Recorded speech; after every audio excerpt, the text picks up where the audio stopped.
In this video tutorial, I'm going to share to you on how you can fix Msstdfmt.dll missing on your Windows 11. So let's get started.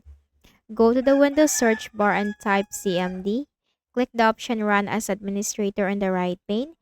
Simply type sfc space / scan now. Scan now is just one word and no space in between. And then hit enter. The system scan will begin, so simply wait for the process to be 100% completed. And once completed, just type exit in the command prompt window and then close it and then right click at the start button, shut down or sign out and restart. Step 2, also consider to update your Windows. Click on the start button and go to settings. From the list of options on the left pane, click on Windows Update and simply click the button from here. Okay, make sure to update your Windows.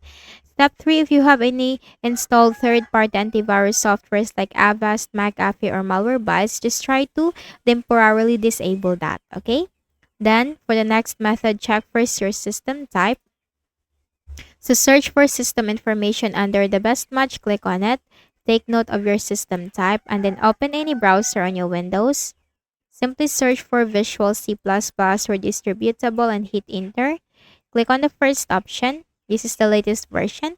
Scroll down and click the download link corresponding to your system type. That will be downloaded from here.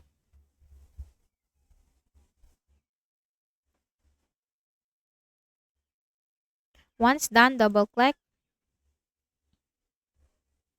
and simply check this box. I agree to the license terms and conditions and click on install. Okay, so I hope this video helped you. Kindly please do not forget to hit the like button and subscribe to this YouTube channel. Thank you for watching the video.